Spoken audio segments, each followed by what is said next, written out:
Samedi et le dimanche. Ouais, en fait, on va exposer avec Elgorminator. On va avoir un stand là-bas, dans la lettre des artistes. Et donc, on va exposer nos travaux. Donc, le samedi, dimanche, on y sera. Faudrait que je fasse un petit truc sur... genre, je sais qu'on a des logos, des machins. Faudrait que je fasse un petit truc de com. C'est le coro cœur. Non, c'est le coro nuphar. Mon four est à 147. C'est long les refroidissements. C'est très long le refroidissement. Oui. C'est le plus long. Avec toute la chaleur emmagasinée, ça prend. Et plus ça descend, moins ça descend vite.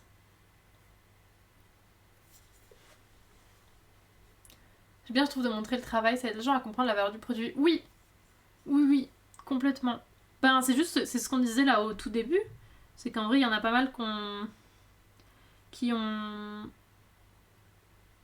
avant de regarder les lives, on avait un peu rien à foutre de la poterie.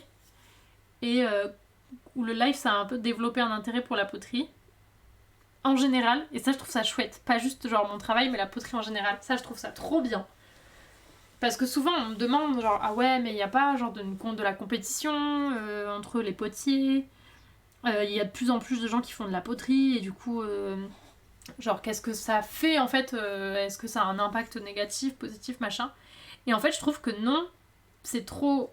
Enfin, c'est super intéressant, parce qu'en soi, il y a des gens qui en ont peut-être rien à foutre de la poterie, qui vont découvrir la poterie, en général, via le travail de quelqu'un, et ensuite, du coup, qui vont sensibiliser au travail de l'argile, et qui ensuite vont découvrir d'autres trucs. Et donc là, c'est un peu ça, il y en a qui ont découvert la céramique, la poterie, via mon travail, mais qui du coup ensuite se sont intéressés à la poterie en général,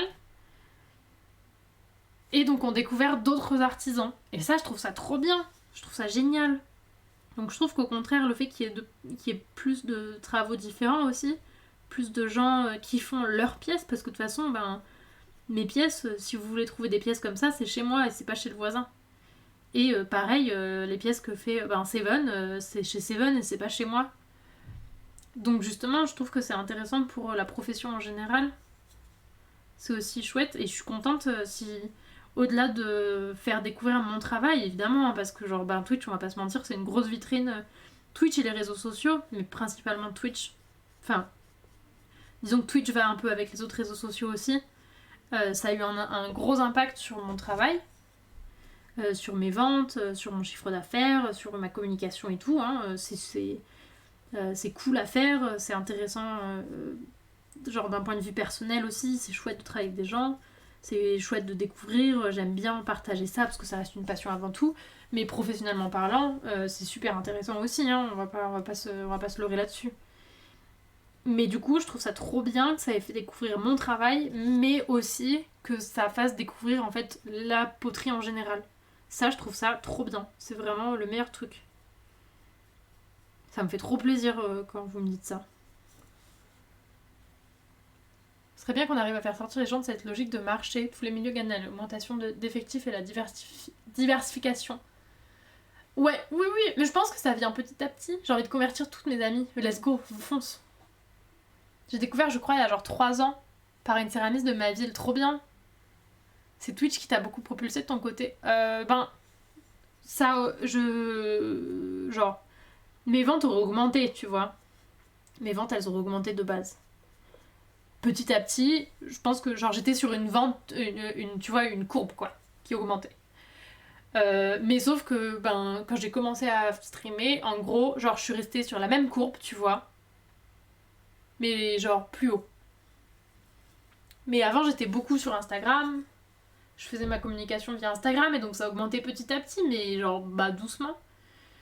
Et du coup, ouais, Twitch, ça m'a pas mal mis en avant, je pense. Et puis parce que il y en a pas mal, j'ai eu de la chance d'être pas mal mise en avant aussi par d'autres personnes sur la plateforme. Je sais même qu'en soi, avant de streamer, Ava, elle m'a pas mal mis en avant. Et j'étais juste en tant que vieweuse, mais je lui ai fait découvrir la poterie, on a fait un live ensemble, ça a généré des ventes, ça a généré aussi de l'engagement sur mes réseaux sociaux. Ensuite, quand j'ai commencé à streamer, aussi il y avait déjà des gens, tu vois, qui connaissaient de là. Il y a Ultia qui m'a pas mal mise en avant, Foki aussi. J'ai fait des échanges avec...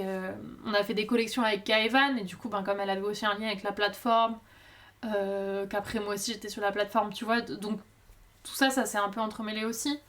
Et donc avant que je commence à streamer, il y avait aussi des gens de Twitch qui me suivaient déjà sur mes réseaux sociaux. Donc en soi, ouais, Twitch a eu un impact positif sur mon activité, c'est sûr. Hein. Je t'ai connue via Twitch personnellement, moi aussi. Mais je pense que vous êtes beaucoup à me connaître via Twitch. Hein.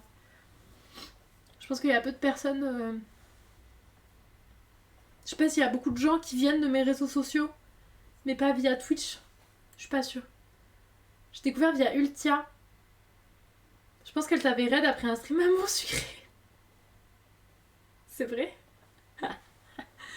Elle m'avait raid après un stream amour sucré, peut-être. Peut-être. Mais tu m'as peut-être vu dans le chat, du coup. Oui, c'est possible. C'est possible. J'ai plus trop le temps de passer sur les lives d'Ultia en ce moment, mais j'aime bien. Parce que je charbonne tellement. Là, ce qui me fait trop du bien en ce moment... Alors, les matins, j'aime bien passer un peu chez Shenyang. En vrai, ça m'apaise. Mais ce qui me fait vraiment beaucoup de bien, c'est... Je me regarde le let's play de chat sur Breath of the Wild. Et donc, j'ai recommencé au début, il y a un petit moment, et j'avance petit à petit. Et donc, je regarde... Donc, je suis au tout début, genre, je crois que là, j'ai fini la 10e session. Et c'est trop bien pour travailler. Genre vraiment, je me les lance au travail. Et du coup, je bosse tranquillement et j'ai ça à côté. Ça m'apaise de fou. J'arrive à me concentrer sur ce que je fais. C'est genre ma petite série à côté. Là, franchement, en ce moment, j'ai très souvent ces rediffs-là d'ouvertes. Ah ouais, mais genre, vraiment, ça m'apaise tellement. Parce que des fois, il y a des... Je regarde... moi, de toute façon, je consommais beaucoup Twitch avant de streamer. Hein. J'ai toujours beaucoup consommé Twitch. Et j'aime trop, mais des fois, il y avait des lives, tu vois, qui me... En fait, des fois, il y a des moments en ce moment où genre, je commence à stresser un peu. Et j'angoisse un petit peu. Et des fois, sur des lives, j'arrive pas forcément à faire passer ce stress.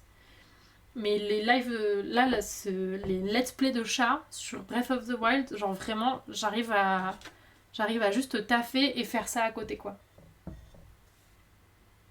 Je sais pas, ça me maintient à flot. Drum, c'est un réseau social. Je pense que Drum, c'est un réseau social, ouais. T'es tous à fond dans le chat. Oui, c'est trop bien le live amour sucré. Moi, c'est simple, j'ai plus de réseaux sociaux à part Mastodon. Donc, je suis bien arrivée par Twitch. Ah ouais, t'as... Mastodon, j'ai jamais essayé, du coup. Moi, je te propose un business plan. Vas-y. Tu fais le tour des maisons de retraite et des résidences 3e âge, petit atelier exposition de pièces, un petit sourire.